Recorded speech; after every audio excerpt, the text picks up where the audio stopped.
Donc rebonjour tout le monde, on est toujours sur un jour un métier, on est toujours avec Clément. Donc j'espère que vous avez regardé la première partie. Si ce n'est pas le cas, je vous envoie vivement d'aller mettre pause d'abord sur celle-ci et d'aller regarder celle-là, car vous ne pourrez mieux savourer que celle-ci qu'après avoir regardé la première. Donc allez-y d'abord regarder, ensuite revenez.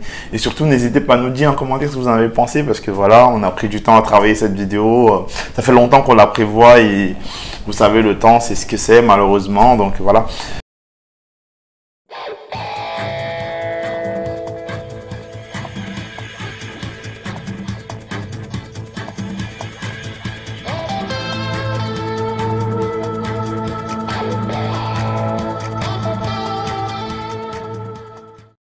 Peut-être pas forcément en énormément de temps, mais tu as quand même accumulé pas mal d'expérience. Donc, dans un premier temps, dis-nous, avant même de parler de ton expérience personnelle, j'ai envie de savoir un truc. Qu'est-ce que tu penses Il y a beaucoup de gens qui disent qu'il n'y a pas énormément de travail en France, il y a le chômage, machin, bidule. Enfin, quel est ton regard que tu as aujourd'hui pour quelqu'un finalement qu'on peut dire entre guillemets jeune diplômé? Quel est le regard que tu portes sur le travail en France déjà? Par rapport au travail en France, globalement, c'est sûr qu'il y a des régions bien plus touchées que d'autres par le chômage. Enfin, des régions qui vont plus dépendre de certaines industries ou de grosses entreprises. Et c'est vrai que si là, il y a de la délocalisation ou quoi, ça va être compliqué pour certaines régions. Nous, étant en région lyonnaise, enfin étant sur Lyon et même en périphérie en région lyonnaise, c'est vrai qu'on a de la chance d'avoir un bassin économique qui est quand même super développé. Absolument, oui. On est le deuxième pôle, j'englobe un peu, le deuxième pôle régional derrière Paris, enfin derrière l'Île-de-France. Absolument, oui. En termes d'emploi. Voilà, au niveau des chiffres du chômage, c'est vrai qu'on est la deuxième région la plus basse. On est assez dynamique comme région et ça continue de se développer.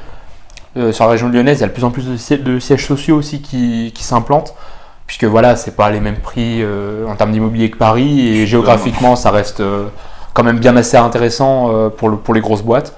Donc, selon le secteur où on est, bien sûr, si on est niché dans un secteur très technique, c'est comme partout. On est obligé finalement de s'adapter en fonction de l'entreprise qui fait le.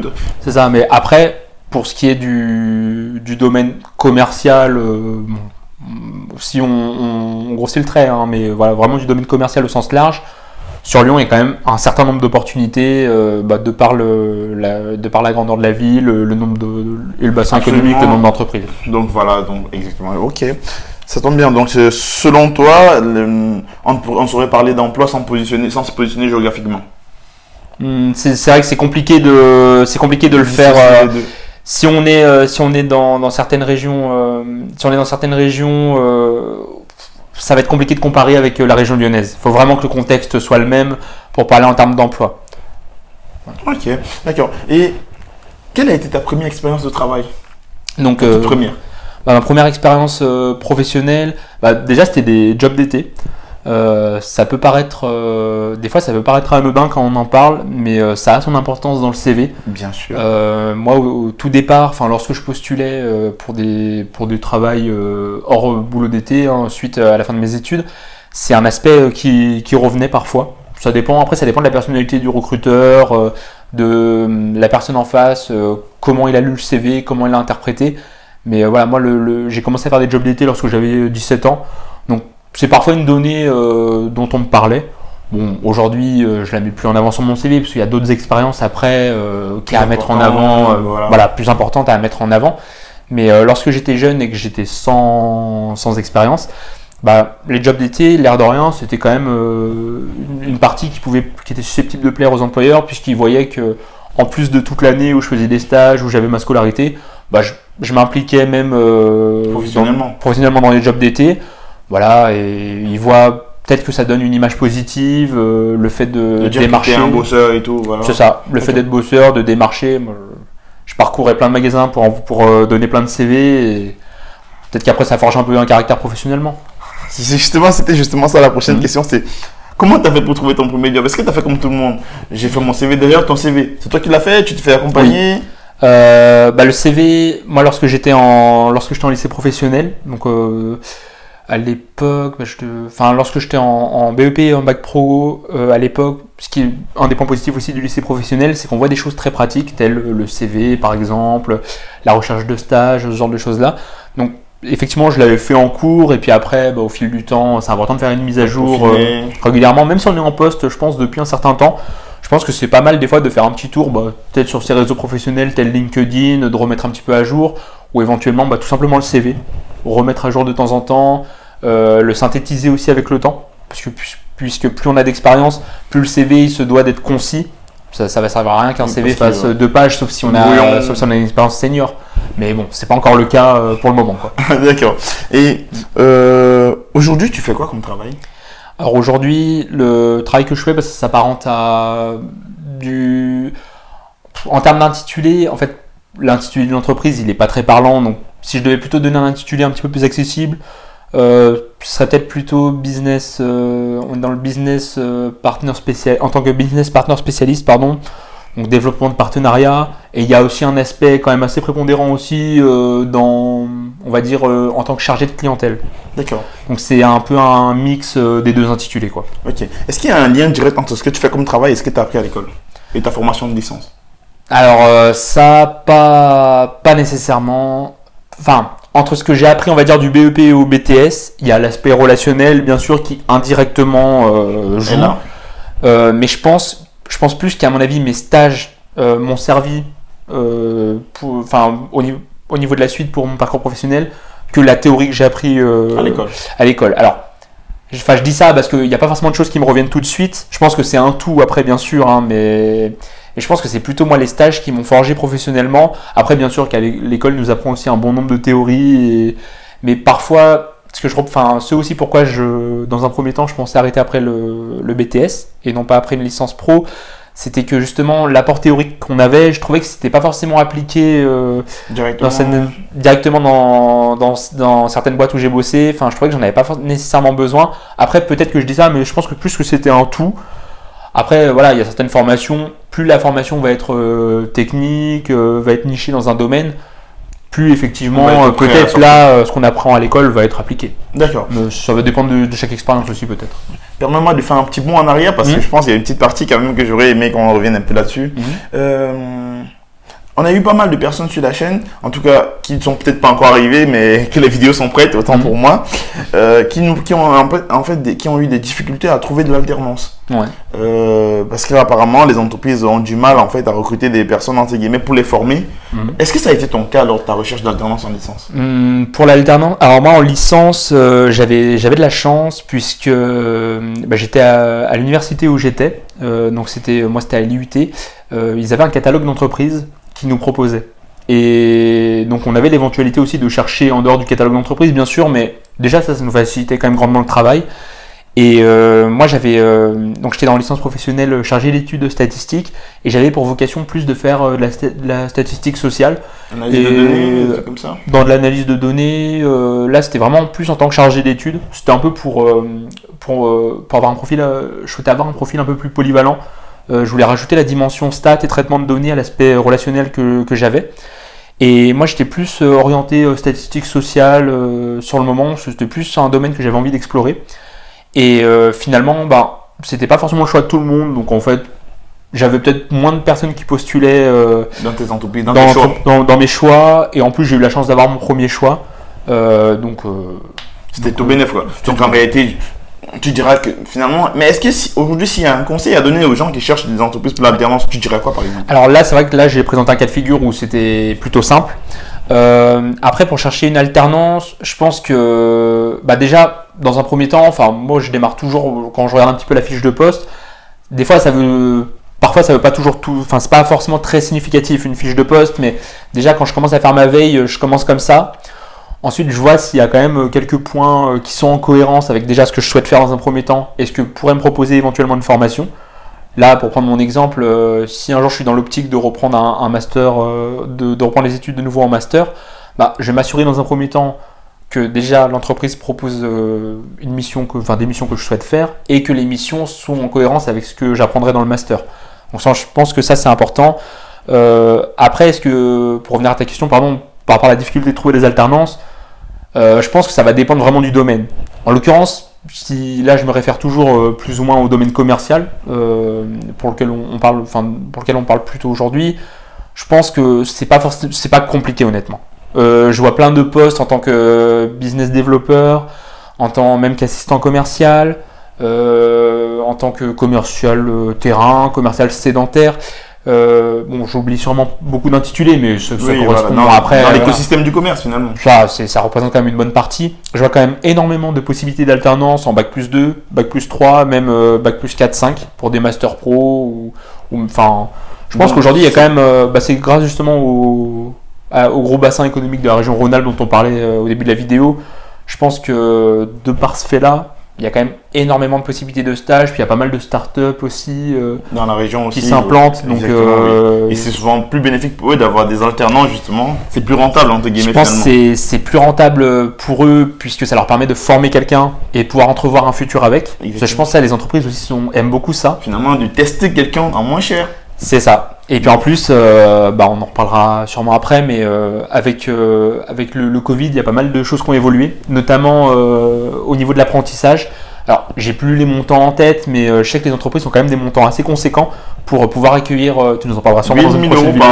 Voilà, ce sera sûrement dans une prochaine vidéo, mais il y a des montants quand même qui sont assez conséquents pour venir en aide aux entreprises à ce niveau-là, et ça permet de donner la chance à pas mal de personnes en vue d'une reconversion, ou tout simplement, comme moi, d'une reprise d'études, ou tout simplement quelqu'un qui continue son parcours scolaire sans avoir eu d'interruption. Tout simplement. D'accord.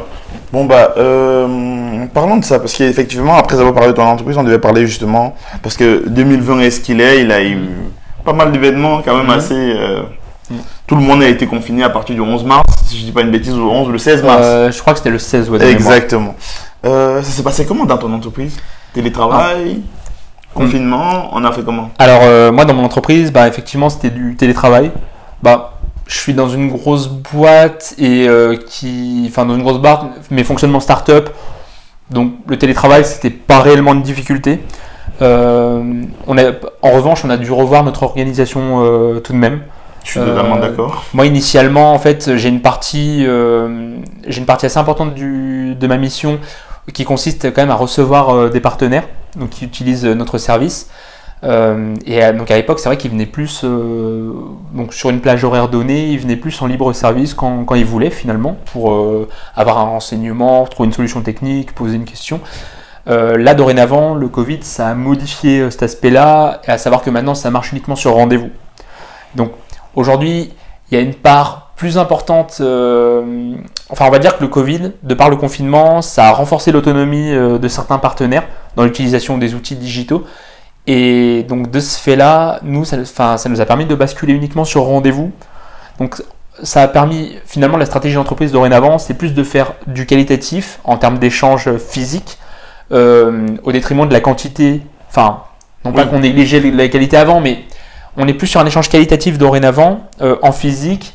Et après, le digital prend plus de part. Si on a une petite question, au lieu de se déplacer au bureau comme nos partenaires pouvaient faire dans le passé, là dorénavant peut-être qu'ils vont plutôt avoir le réflexe de passer par le support digital, ou d'appeler le support, ou d'envoyer un message, que de venir nous voir physiquement. Quand ils viennent nous voir, c'est plus pour quelque chose, c'est pour un échange plus long, sur des sujets plus complexes. Ouais. D'accord. Donc ça veut dire que ça a quand même apporté quelque chose d'important, alors finalement, ça apporte quelque chose de bien, entre guillemets, finalement. Ça a permis effectivement une réorganisation dans les souhaits stratégiques de l'entreprise.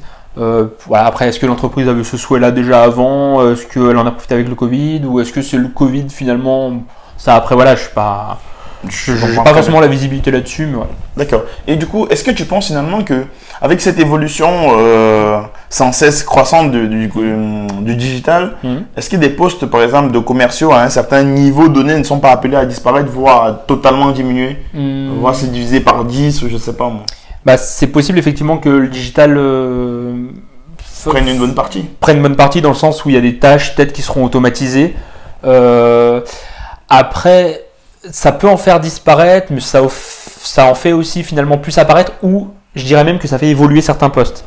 Moi, par exemple, à titre personnel, si j'ai fait le choix après de faire une licence professionnelle en tant que chargé d'études statistiques, donc c'était vraiment pour rajouter le relais, l'aspect traitement de données, l'aspect Excel, mais même d'autres logiciels de stats, c'était de rajouter tout ça à l'aspect relationnel, puisque je pense que le métier va évoluer en ce sens-là. En fait, comme il y a beaucoup plus de données qu'auparavant, et il y a des tâches à automatiser, Je pense que Il y a besoin des personnes Il y a pour les besoin- interpréter, pouvoir les manipuler, ces données. c'est ça. Je pense qu'aujourd'hui, la compréhension des besoins, l'analyse et on va dire la projection pour avoir un peu une vision prospective de chaque business va être énormément importante dans le futur.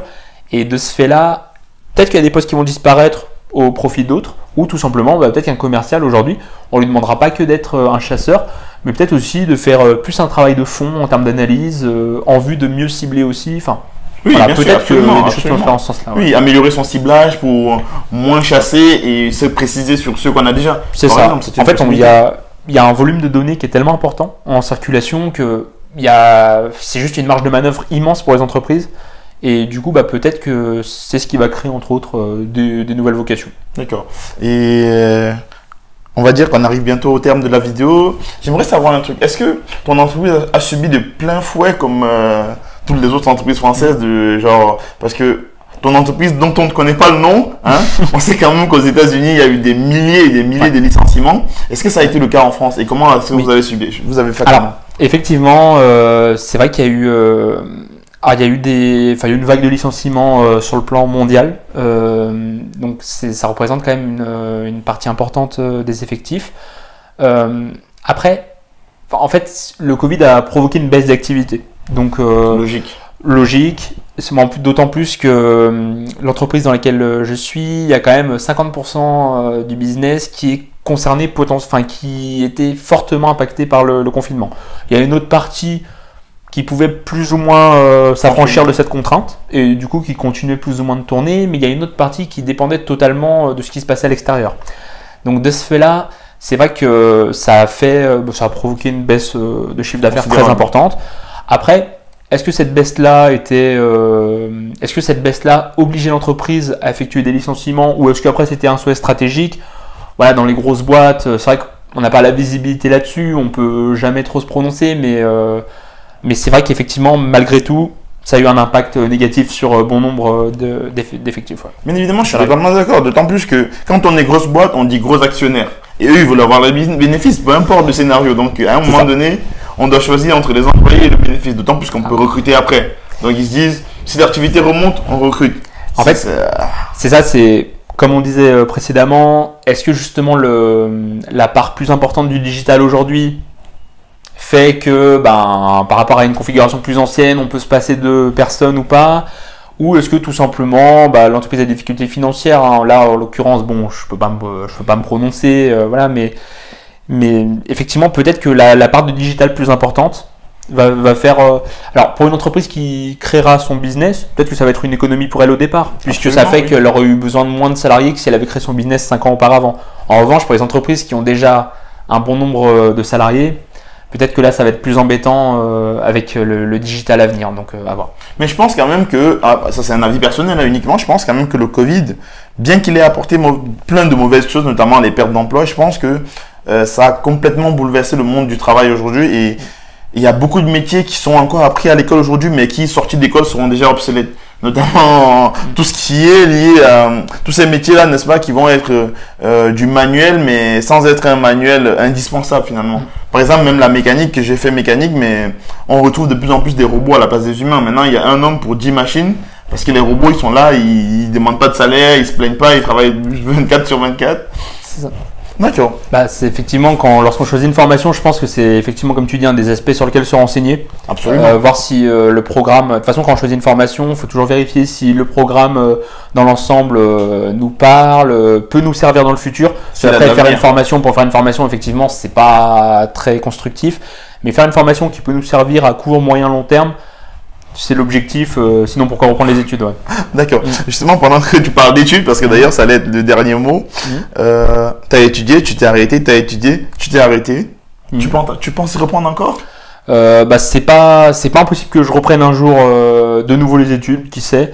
En fait, tout va dépendre lorsque je vais me tester sur le marché du travail, en fait, puisque je peux inviter tout le monde à faire de temps en temps, envoyer un CV sur une mission qui nous plaît ou qui a un salaire plus attractif, qui a des missions plus intéressantes, pour se tester un petit peu sur le marché du travail, effectivement. Je pense que c'est un bon point. Moi, je pense effectivement que c'est pas impossible que je reprenne de nouveau les études pour renforcer mon employabilité, peut-être auprès de d'autres boîtes ou pour aspirer après à d'autres missions ou justement si dans mon domaine il y a eu des évolutions importantes et que à ce moment-là, peut-être que sur certaines missions, j'aurais pas la technicité ou peut-être que j'aurais un savoir un peu obsolète justement. Peut-être qu'à ce moment-là, je pourrais reprendre pour me remettre à jour et de nouveau enchaîner sur des choses nouvelles, qui sait. D'accord. Merci Clément. Eh ben, merci à toi. Merci encore d'avoir créé de la disponibilité, d'avoir été là. Donc, ça nous a pris un peu de temps pour mettre tout ça en place. J'espère que vous avez aimé la vidéo. Et si vous avez apprécié, dites-le moi en commentaire. N'hésitez pas à me dire si vous êtes intéressé par ce profil de contenu. Il y en aura davantage au fil du temps. Donc, merci d'avoir regardé jusqu'à la fin. Surtout, partagez avec vos amis. Dites-nous en commentaire, mais abonnez-vous à la chaîne. C'était Herman. Ciao, ciao.